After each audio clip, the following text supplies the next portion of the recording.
Gimana aku jadiin aja. Kalian tautan itu bagikan ini. Kirim-kirim ke grup.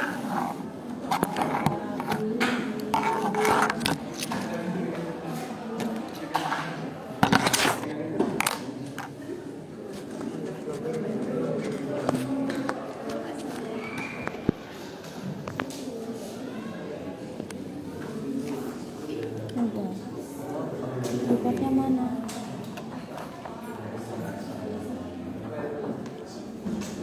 Pasangnya gimana nih? Tidak. Pasangin di situ. Nanti.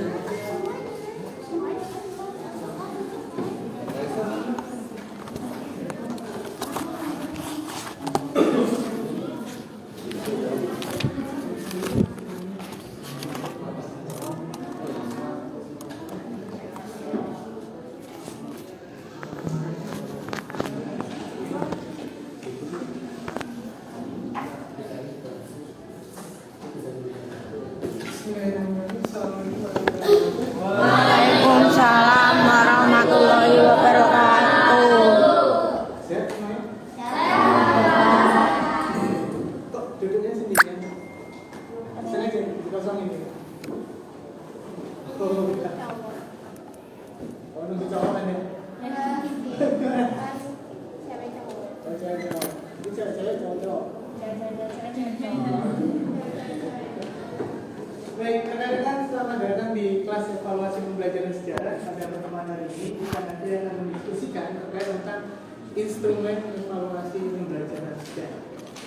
Hal yang harus pertama dipahami itu adalah mengenai assessment atau penilaian. Jadi evaluasi itu memuat terkait tentang pengukuran dan penilaian. Dalam kaidah evaluasi saat ini assessment itu diterapkan dalam beberapa fase. Ada yang memberikan informasi terkait tentang assessment as learning. Nah, ini penilaian terkait tentang diri sendiri dan rekan sejawat. Kemudian ada assessment for learning, sama halnya dengan assessment formatif. Dan yang ketiga itu adalah assessment of learning. Ini sama dengan sumatif. Kalau secara garis besar cukup dikategorikan menjadi dua, yaitu assessment formatif dan assessment sumatif. Bagaimana kerangka kerjanya? Kerangka kerjanya sekarang dalam kurikulum merdeka pertama dilakukan pelacakan. Biasanya dikenal dengan assessment diagnostik. Jadi bagaimana melacak kelas itu sudah siap atau belum. Jadi subjeknya siapa? Peserta didik. Kalau untuk pelajaran sejarah itu kan dilakukan di strata SMA, MA ataupun SMK. Jadi kalau yang kelas 10 itu fasenya E, kalau kelas 11-12 kalau teman-teman kemarin baca yang ada di kanva presentasi yang saya bagikan itu masuk dalam fase E. Apa komponen materi-materinya yang semua di sana silahkan dipelajari lagi. Untuk tim talk kali ini sudah hadir semuanya? Hadir Pak. Sudah? Hadir. Baik, silahkan dipersiapkan dan kita akan memulai kegiatan hari ini. Silakan. Untuk kegiatan hari ini.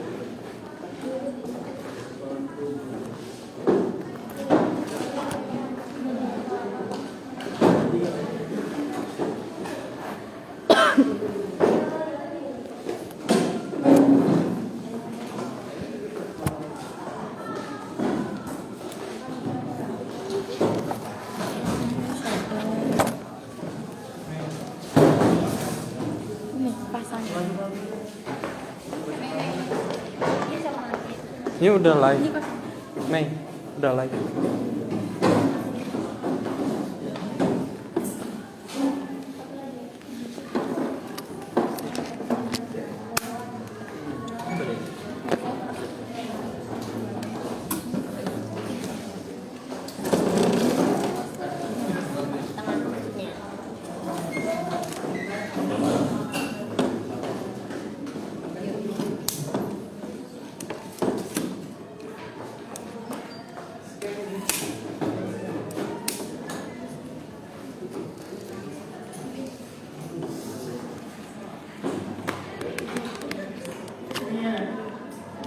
level ada yang lebih happy ya.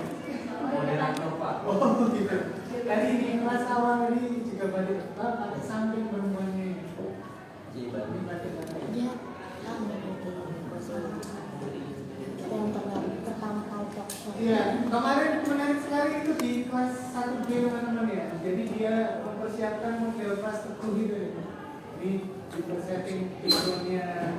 Kemudian di tengah aktivitas talk show ada yang performa musikalisasi. Jadi masa semester 3 semester 1 ya? Oh, dipersiapkan lagi. Siap. Sekarang cek di Instagram atau di YouTube kelas 1B. Tiganya dikunci nggak? Enggak. Kirim lagi. Udah dikasih belum megang? Yang IG-nya udah dikasih belum? Iya. Tuh, buka lagi.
Assalamualaikum warahmatullahi wabarakatuh.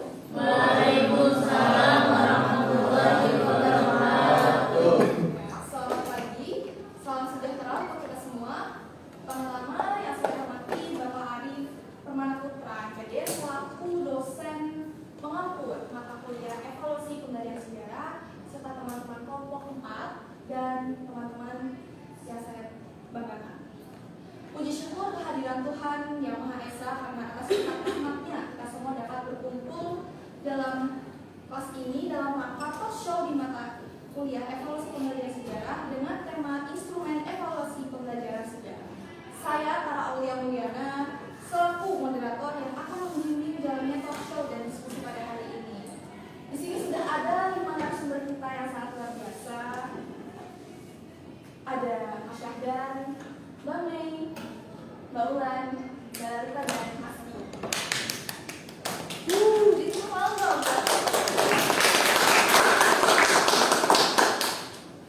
Oke. Sebelum kami mengulik mengenai instrumen evaluasi pembelajaran sejarah, mari kita bersama lihat video singkat dari kelompok 4.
selama kegiatan belajar mengajar di kelas. Jenis-jenis instrumen dalam evaluasi pembelajaran ada dua macam, yaitu tes objektif dan tes non objektif. Ini masuk saja ke argumen pertama, Mbak Lalita. Aku ingin tahu nih, apa sih instrumen dalam evaluasi pembelajaran sejarah itu? Ya, sebelumnya saya akan menjelaskan sedikit lebih lanjut mengenai evaluasi pembelajaran ini gitu. Evaluasi pembelajaran ini kan adalah instrumen yang fundamental dalam yang berfungsi sebagai tolak ukur pencapaian kognitif juga afektif dan juga psikomotorik peserta didik gitu. Dimana ini adalah proses evaluasi dalam mekanisme yang melibatkan pengukuran gitu yang komprehensif terhadap kemampuan individu atau peserta didik ini. Nah, pengukuran ini juga gitu sama guru direalisasikan melalui penerapan berbagai teknik evaluasi. Nah, di dalam kelas guru tuh sebagai fasilitator juga penguasa kelas itu sendiri gitu bisa memilih dari spektrum mana metode evaluasi yang tersedia gitu. Kayak contohnya secara garis besar gitu teknik-teknik yang digunakan untuk mengevaluasi ini bisa si guru pilih gitu, kayak teknik tes dan juga teknik non tesnya ini. Nah, teknik tes itu kan kayak tertulis dan juga lisan, dimana bisa dilakukan secara langsung oleh guru tersebut di dalam kelas gitu. Terus juga di sini ada teknik non tes. Apa sih teknik non tes itu? Kayak kalau teknik tes itu tertulis dan juga lisan, tapi kalau misalkan teknik non tes ini dia masuknya ke perspektif aspek afektif, di mana si guru ini mengecek gitu sejauh mana sih sikap juga perilaku dan karakter peserta didik ini dinilai sejarah gitu, atau penilaian sejarah ini dapat digunakan siswa untuk sikap perilaku dan juga karakter di dalam kelas gitu. Dan juga dalam kajian literatur evaluasi pembelajaran instrumen ini gitu, yang digunakan tuh ada dua untuk si guru gunakan di kelas, kayak tes objektif dan juga tes non objektif. Nah, tes objektif ini itu kayak soal pilihan ganda, dimana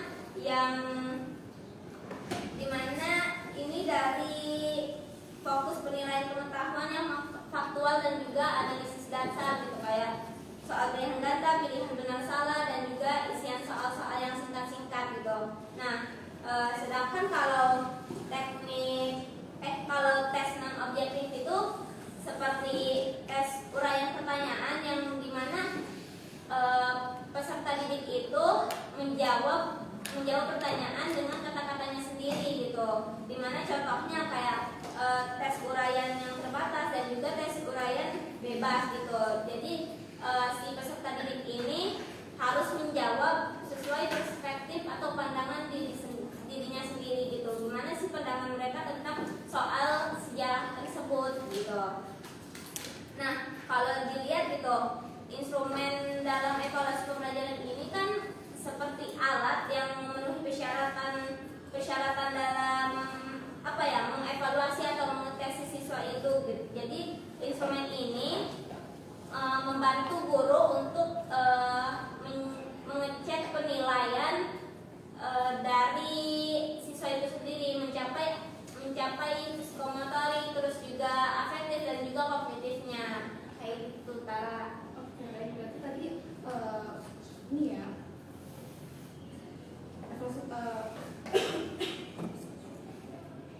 instrumen evaluasi pembelajaran itu instrumen yang fundamental dalam pencapaian pengukuran kognitif siswa, dan juga teknik tes itu dilakukan secara kajian literatur evaluasi pembelajaran sejarahnya. Kajian literatur ya pakainya.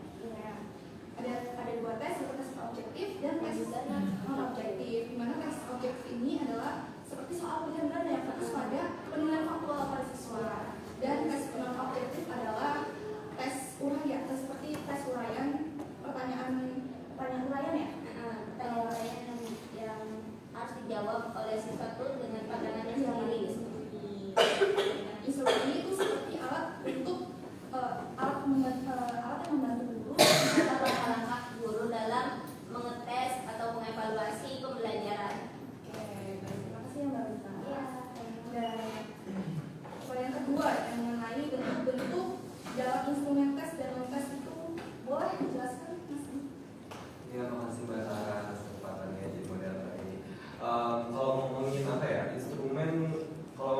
pasti ada banyak jenisnya. Kalau misalnya kita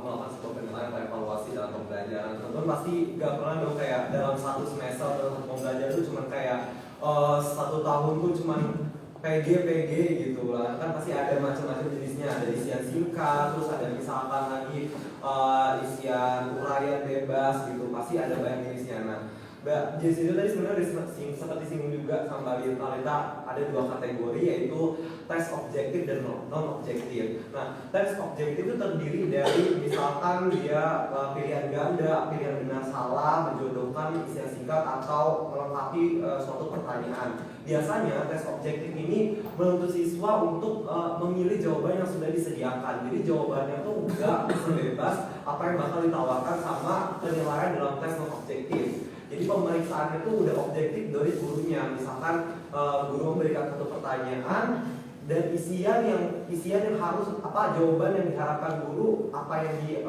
perlu dijawab oleh siswa itu udah ada gitu. Jadi udah ada penilaian. Jadi kalau misalkan teman-teman mengisi satu penilaian objektif, kalau misalkan salah atau tidak sesuai apa yang diharapkan oleh guru, itu berarti kan di situ ada satu misleading atau kesalahan dalam evaluasi itu. Berarti siswanya belum lulus dalam satu soal yang diberikan itu.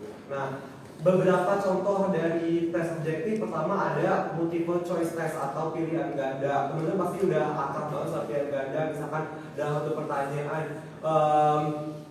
misalkan kapan hari kemerdekaan Indonesia, pasti ada multiple choice-nya. Misalkan 17 Agustus, nanti di bawah yang sampai B sampai D itu ada jawaban pengecoh, misalkan 18 Agustus, 19 Agustus atau 20 atau 31 Agustus, kan itu biasanya jadi jawaban pengecoh. Jadi di pilihan ganda tuh biasanya ada kayak gitunya. Nah, guru tuh mengharapkan siswa untuk menjawab pilihan yang benar, yang tadi 17 Agustus itu termasuk dari contoh tes objektif. Terus ada lagi pilihan benar salah, true false. Biasanya ibu kota Indonesia adalah Jakarta, benar atau salah? Berarti jawabannya either benar atau salah gitu kan. Kalau dia siswanya menjawab salah, berarti dia salah konsepsi, salah jawaban gitu. Berarti siswanya belum mampu atau lulus dalam pertanyaan yang diberikan oleh sang guru itu gitu. Dan guru itu pasti sudah mengharapkan siswanya buat memilih jawaban benar karena ibu kota Indonesia adalah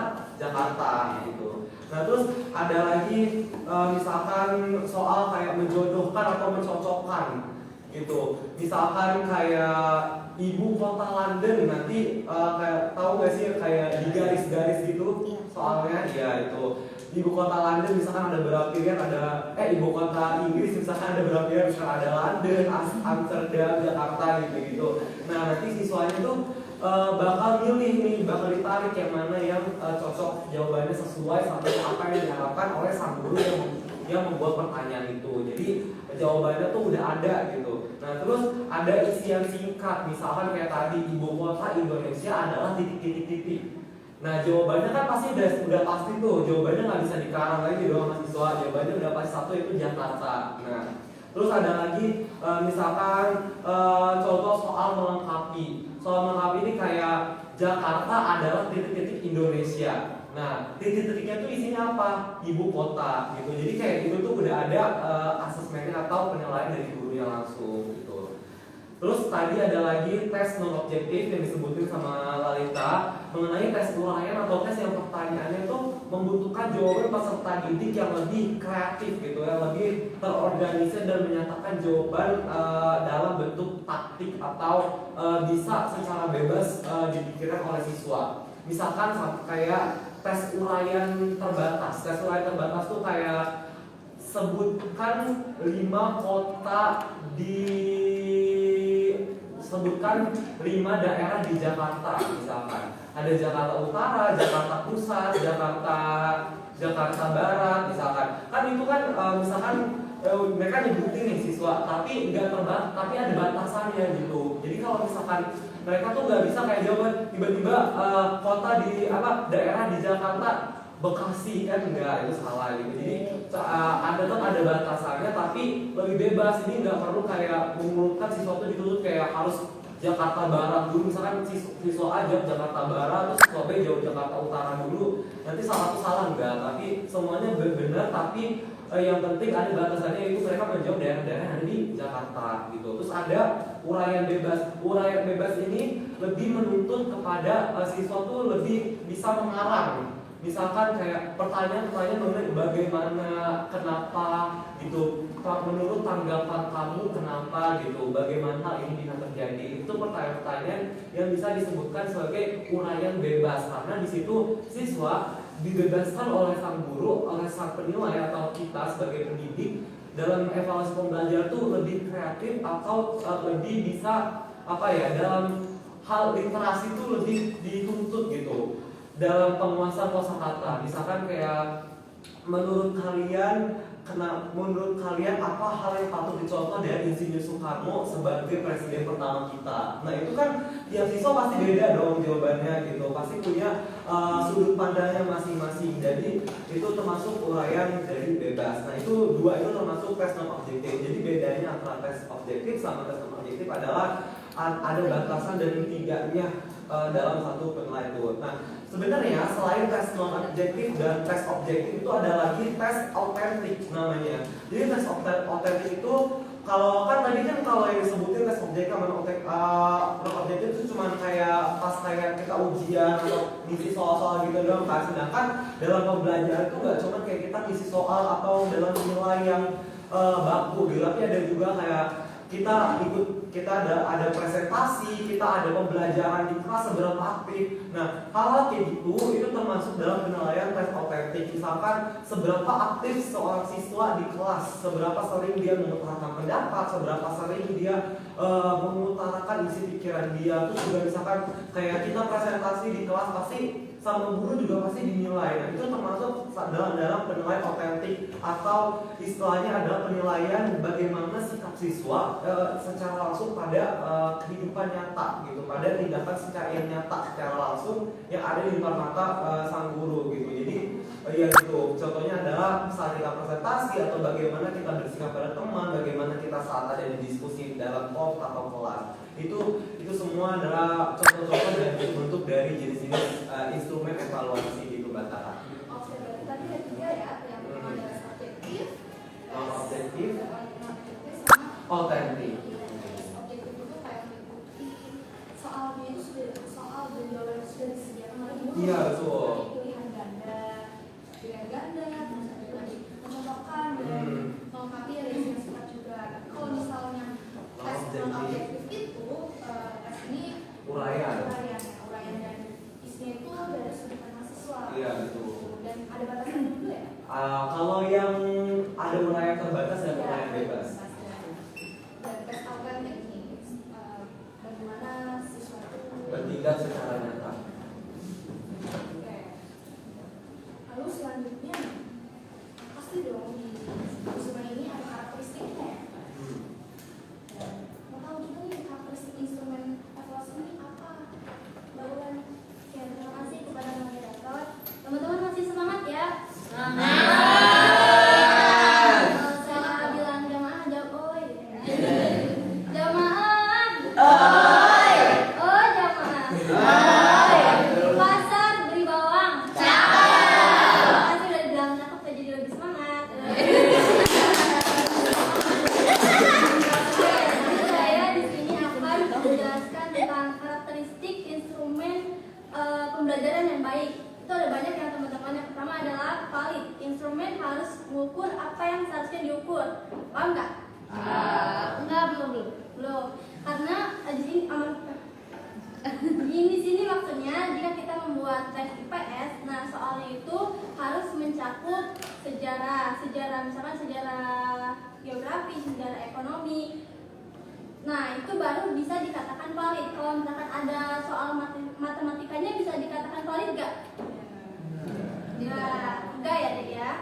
Kemudian yang kedua adalah reliable. Instrumen harus memberikan hasil yang konsisten setiap kali digunakan. Misalkan memberikan tes yang sama kepada 2 kelompok siswa yang berbeda, terus di waktu yang berbeda, nah hasil yang didapatkan seharusnya tidak jauh berbeda. Misalkan kelompok A mendapatkan nilai 80, kelompok B juga seharusnya nilainya mirip-mirip.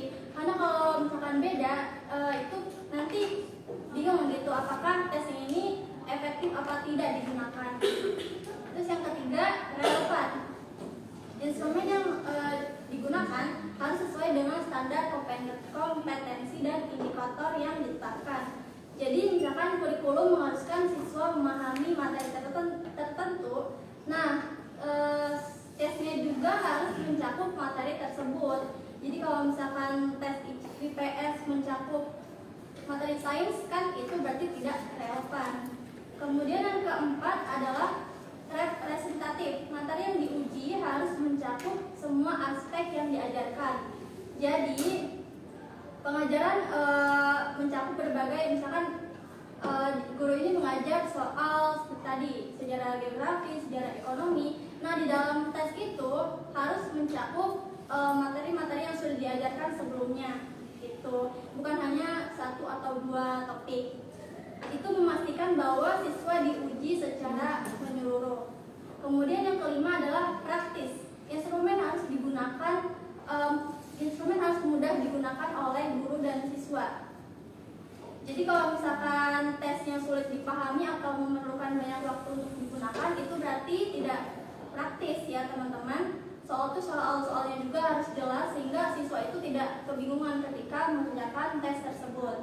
Kemudian yang keenam, diskriminatif. Instrumen harus mampu membedakan tingkat kemampuan siswa. Jika ada siswa yang sangat memahami materi, soal harus bisa menguji seberapa dalam pemahaman mereka. Soal yang terlalu mudah tidak akan menunjukkan perbedaan kemampuan antar siswa. Kemudian yang ketujuh, spesifik. Instrumen harus dirancang untuk tujuan tertentu. Misalkan kita ingin mengukur keterampilan berbicara. Nah, tes itu soal itu harus berfokus pada kemampuan berbicara, misalkan presentasi ataupun diskusi. Ini memastikan bahwa evaluasinya itu tepat sasaran. Kemudian yang terakhir adalah proporsional. Instrumen harus memiliki variasi tingkat kesulitan yang seimbang. Jadi dalam tesnya itu ada soal yang mudah, sedang, dan juga sulit.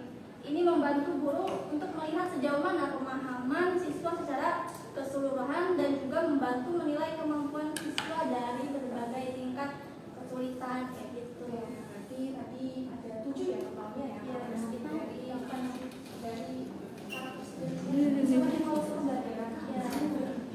pertama ada habis, reliable, relevan, materi yang harus mencakup itu harus materi yang Representatif. ya, dan praktis dan tadi apa diskriminatif, spesifik dan proporsional. ya. Oke, terima kasih dulu atas penjelasannya. Lanjut lagi ke pasti dong ada kelebihan dan kekurangan. Pasti dong ada kelebihan dan kekurangan instrumen. Boleh dijelaskan? Yang pertama itu ada di sini ada kelebihan dan kekurangan dari tes objektif maupun objektif. Yang pertama itu ada kelebihan dari objektif. Yang pertama itu ada lebih cepat untuk menilai ya, karena kan di sini rata-rata tes objektif itu sudah ada pilihannya ya, entah berupa pilihan ganda maupun cepat gitu. Nah, yang kedua itu dia cocok untuk dalam ujian skala besar gitu, seperti yang itu kan dari contohnya itu ada UTS, UAS maupun ujian masuk perguruan tinggi. Lalu yang ketiga itu ada menghindari penulisan yang jawaban panjang, karena kan ini jawabannya itu hanya singkat ya, rata-rata singkat dan nggak perlu adanya argumen maupun analisis lebih mendalam. Lalu yang selanjutnya itu ada kekurangan yang dari tes objektif ini. Yang pertama itu dia itu pengukuran pengetahuan itu nggak sampai harus berpikir kritis dan juga nggak sampai analisis mendalam. Selanjutnya itu ada kemungkinan itu rata-rata ada kemungkinan peserta didik itu dia menjawab pertanyaannya itu dengan cara menebak, karena nggak setiap peserta didik itu dia tahu ya seluruh materi yang akan diuji. Jadi mereka tuh seperti contohnya dari pilihan ganda, mereka cuma menebak tuh A, B, C, atau D gitu yang benar, tanpa tahu mana yang benar gitu. Lalu yang itu ada nggak ada pertanyaan esai maupun penjelasan yang lebih mendalam, seperti yang kita tahu gitu. Kalau misalnya tes objektif itu lah hanya jawaban singkat gitu, nggak ada sama sekali nggak memberikan kesempatan para murid untuk mengembangkan argumen maupun menjelaskan alasan-alasan dari setiap jawaban yang mereka jawab. Lalu yang kedua itu ada kelebihan tes non objektif ya. Yang pertama itu dia bisa mengukur pengetahuan kritis mereka maupun analisis mereka, karena kan ini mereka itu memungkinkan untuk mengajarkan masalah di kompleks maupun lalu juga analisis mendalam. Terus itu ada pengalaman yang mendalam. Misalkan di tes esai itu dia memungkinkan menguji untuk mengukur sejauh mana sih pengetahuan dari peserta didik dalam memahami materi maupun konsep yang diberikan. Terus selanjutnya itu ada menilai kreativitas dan inovasi. Di tes objektif ini itu para murid itu bisa memberikan guru itu bisa memberikan ruang bagi peserta didik untuk mengekspresikan ide-ide kreatif mereka, lalu juga bisa mengembangkan argumen maupun solusi yang pun dari diri mereka sendiri. Lalu yang kedua itu ada kekurangannya dari tes objektif ya. Yang pertama itu dia dalam penilaiannya itu cukup lama, karena kan ini itu membutuhkan waktu yang lama karena ini tesnya seperti esai maupun presentasi. Lalu yang kedua itu membutuhkan keterampilan tulisan maupun presentasi. Karena di dalam tes esai maupun presentasi itu para peserta didik itu diharuskan untuk memiliki kemampuan menulis maupun berbicara yang baik. Lalu selanjutnya itu ada dan yang terakhir itu ada kemungkinan penyajian yang berdetail ya. Kan contohnya dalam tes esai para siswa itu kan dia diharuskan untuk berargumen maupun memberikan argumen yang cukup terbilang panjang. Jadi akhirnya ketika mereka menemukan harus menjelaskan poin ini, mereka tuh nggak bisa memberikan secara langsung, jadi alasnya bertele-tele.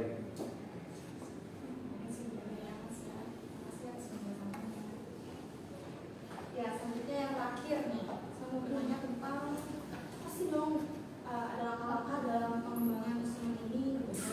Boleh dijelaskan itu mungkin? Boleh. Jadi kan pengembangan instrumen evaluasi itu kan mempunyai langkah-langkah. Terus juga perencanaan dan pengembangan seperti menyiapkan dan memilih materi yang akan disampaikan kepada siswa-siswinya. Itu juga harus penting dong untuk dipersiapkan oleh gurunya sebelum memulai kegiatan belajar mengajar yang sering kita sebut itu KBM. Jadi langkah yang pertama yaitu memilih materi yang akan diajarkan nantinya, yang akan juga dievaluasi pada peserta didik. Nah itu tuh diantaranya tuh yang pertama, guru harus melihat kompetensi individual dan kompetensi dasar yang berada di RPP atau silabus. Terus yang kedua itu kemudian melihat materi-materi yang berada di buku paket pegangan guru. Terus yang ketiga kemudian teknik selanjutnya adalah melalui MGMP. Kegiatan MGMP ini adalah musyawarah guru mata pelajaran, di mana nanti akan membahas materi-materi yang akan diajarkan selama 1 semester atau 1 tahun untuk kedepannya. Terus yang kedua juga langkah kedua juga membuat kartu soal, yaitu dokumen yang bisa dibuat aturan atau rambu-rambu guru untuk mempermudahkan kompetensi dasar dan materi apa yang akan diuji kepada siswa-siswanya tersebut. Terus yang terakhir itu membuat butir soal. Nah, butir soal ini adalah langkah-langkah yang paling mudah karena butir soal ini tinggal menyalin dari kartu soal, disalin menjadi butir soal. Itu untuk guru mempermudahkan gitu loh, guru-gurunya mengasih materi ke siswa-siswanya.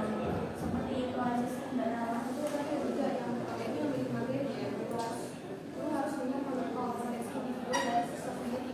Ada tadi boleh dijelaskan? Yang kedua itu tuh membuat kartu soal. Iya, jadi kartu soal itu tuh isiannya tuh kayak aturan atau rambu-rambu buat siswanya.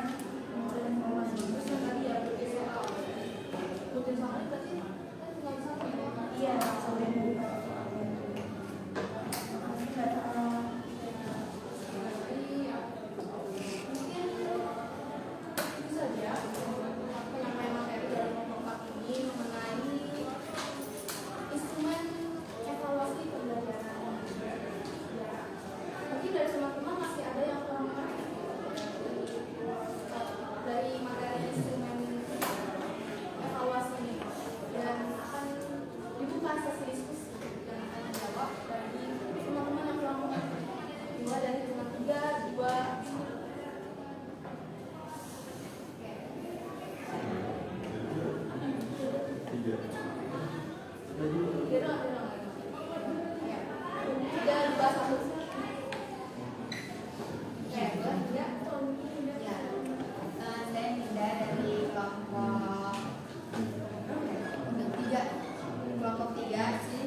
saya agak bingung gitu, minta bisa dijelasin gitu ya.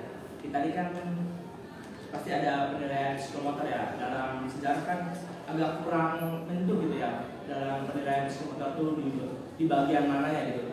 Tadi kan saudara Didak menjelaskan ada tes autentik, apakah kita bisa gitu menilai psikomotor siswa kita atau peserta didik kita itu dari tes autentik itu? Karena saya masih bingung gitu ketika kita mau mengetes psikomotor siswa dalam pembelajaran sejarah itu dari tes apanya gitu. Pertanyaannya dari mana kita bisa mulai Iya. di fakultas sejarah? Iya.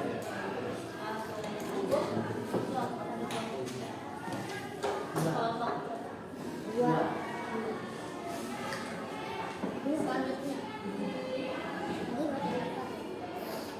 Tadi dari sampai sama ya?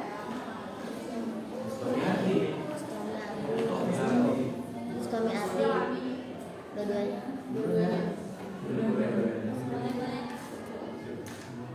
Izin pertanyaan sebelumnya, tadi dari beberapa jenis tes yang sudah disebutkan ada objektif, autentik dan juga non objektif. Kita tahu bahwasanya itu kan untuk mengukur sebuah tolak ukur dari peserta didik itu sendiri. Pada akhirnya adalah yang diketahui itu adalah hasil dari sebuah pembelajaran pada KKN. Sementara dalam kurikulum merdeka itu kan tidak digunakan KKN. Lantas bagaimana untuk mengukur atau untuk melihat standarisasi peserta didiknya itu sendiri? Terima kasih. Jadi pertanyaannya bagaimana untuk mengukur standarisasi siswa sendiri? Iya, kan kalau di kurikulum 2013 itu pakai KKN ya. Jadi hanya dari situ tolak ukurnya. Sementara di kurikulum merdeka itu tidak ada.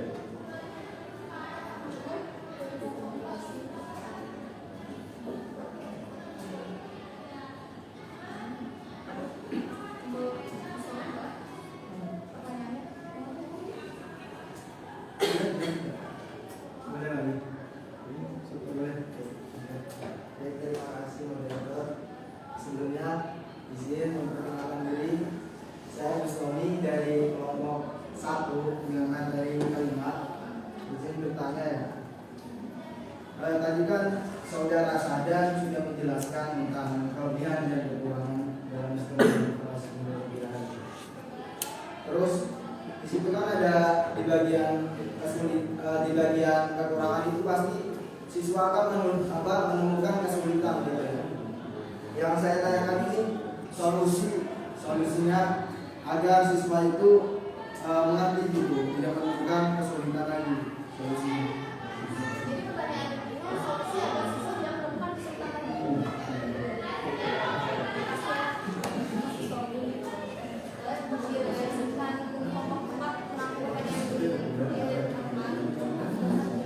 kekurangan.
Dua guru menilai esai yang sama, yang satu dikasih nilai 60, yang satu lagi 60.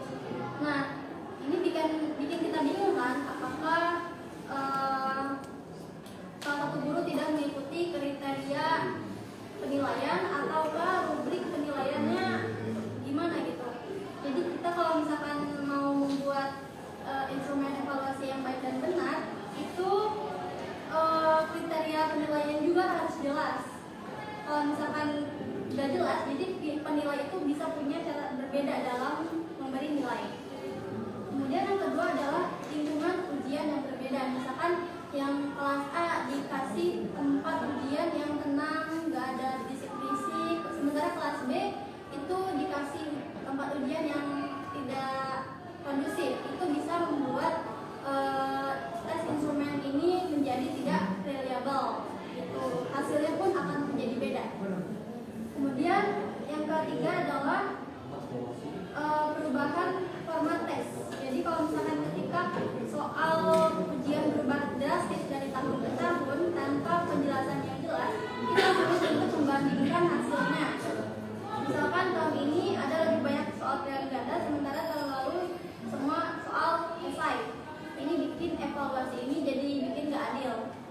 Nah, semua situasi ini menunjukkan bahwa ada banyak faktor yang bisa bikin hasil evaluasi ini kita meragukan keandalannya.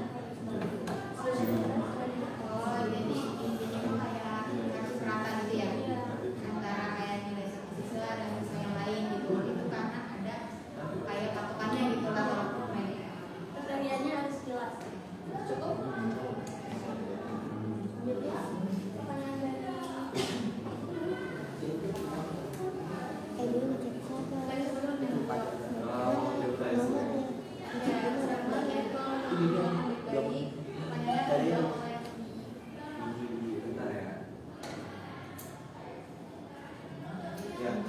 Jadi kan tadi saya nanya mengenai aspek psikomotor ya, bagaimana evaluasi penilaian aspek psikomotor dalam mata pelajaran sejarah gitu.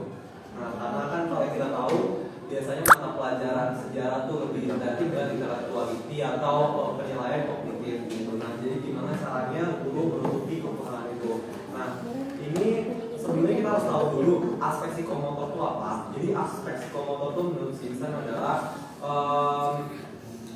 pencakupan keterampilan yang melibatkan koordinasi antara fisik dan pengetahuan mental. Itu dimana dalam utamanya dalam pelaksanaan gerakan yang memerlukan latihan dan penguasaan khusus. Menurut itu taksonomi psikomotor meliputi persepsi, kesiapan, respon terbimbing, mekanisme, respon yang kompleks, adaptasi dan originasi. Nah, ini berarti ada di mana dalam penilaian aspek psikomotor itu memerlukan adanya respon yang seimbang antara kesiapan mental siswa dan juga fisik siswa. Nah, Dr. Benny dalam bukunya yang berjudul Penelitian dan Pengembangan Program Pembelajaran menjelaskan kalau misalkan penerapan tes objektif atau tes objektif tadi yang sudah disebutkan itu menekankan pada cakupan pola kognitif, sedangkan penilaian otentik itu dapat digunakan untuk mengukur tercapaian penggunaan pengetahuan dan keterampilan dalam situasi nyata atau yang namanya psikomotor dalam bahasa lainnya. Jadi tidak bisa situasi nyata yang sebelumnya tidak bisa dinilai oleh capaian tes objektif dan non objektif itu bisa ditutupi dalam penilaian tes otentik. Kayak tadi disebutin misalkan bagaimana siswa mempresentasikan sesuatu di depan, itu kan pasti memerlukan keterangan fisik juga kan.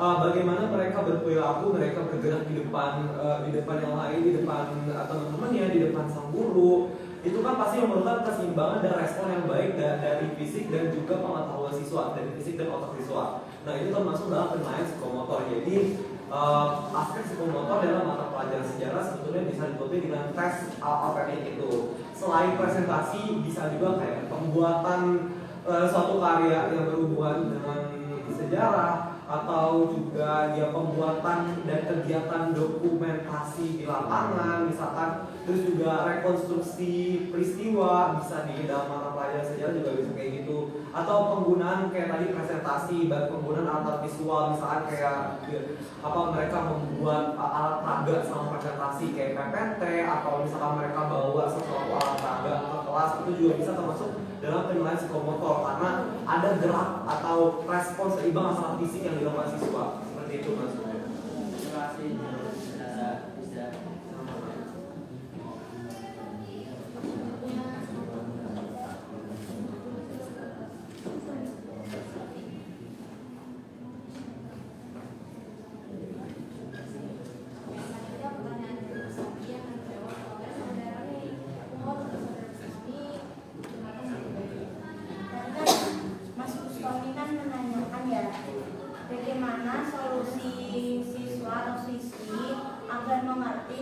merasa kesulitan di saat pembelajaran gitu ya. Iya nggak sih? Ya kan?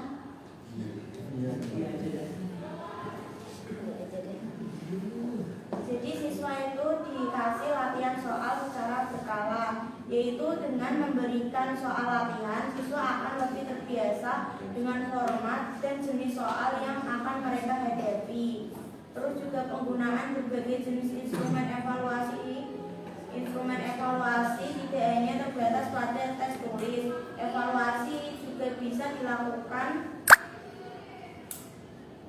melalui diskusi, proyek, presentasi, atau penilaian berbasis kinerja. Terus juga kolaborasi dan diskusi kelompok, yaitu melibatkan siswa dalam diskusi kelompok dapat memperkaya pemahaman mereka. Terus mereka bisa saling berbagi pengetahuan dan strategi dalam menjawab soal serta melihat berbagai perspektif dalam memecahkan masalah. Seperti itu Mas Gustomi. Gimana Mas? Cukup? Terima kasih.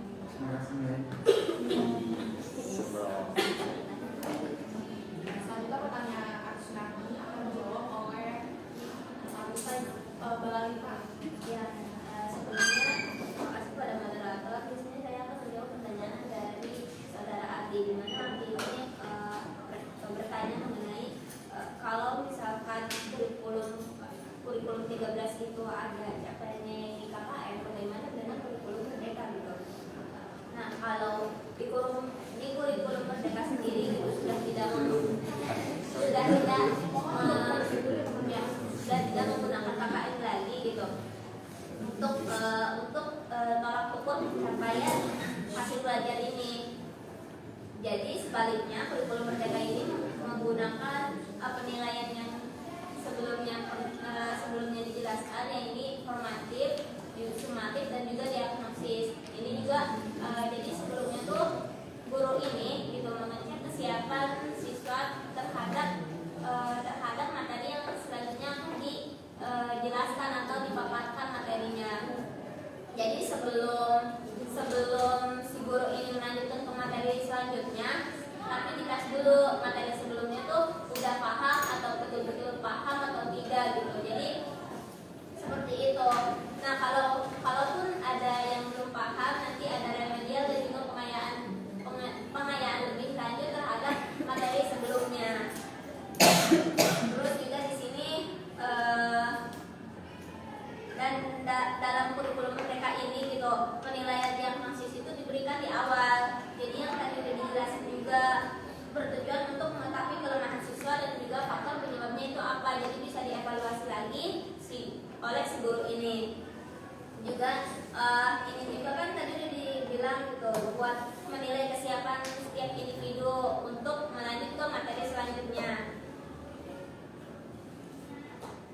Mungkin itu aja dari saya. Sudah cukup?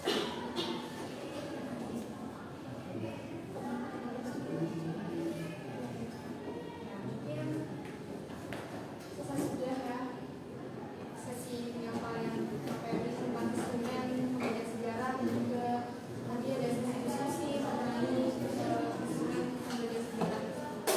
Ya, jadi instrumen pembelajaran sejarah adalah alat penting dalam pendidikan untuk menilai kemampuan kognitif, afektif, dan psikomotor peserta didik. Di mana instrumen dilakukan melalui berbagai teknik yang terbagi menjadi dua kategori utama, yaitu teknik tes dan teknik non tes. Teknik tes objektif ini, teknik non tes itu tadi teknik objektif, yaitu di mana dilakukan menggunakan format standar seperti pilihan ganda dan penyasalah yang fokus pada pengetahuan faktual dan analisis dasar. Lalu ada tes non objektif, di mana tes ini mengharuskan peserta untuk menjelaskan dengan kata-kata sendiri dan cocok untuk menilai pemahaman mendalam dan kemampuan berpikir dari siswa.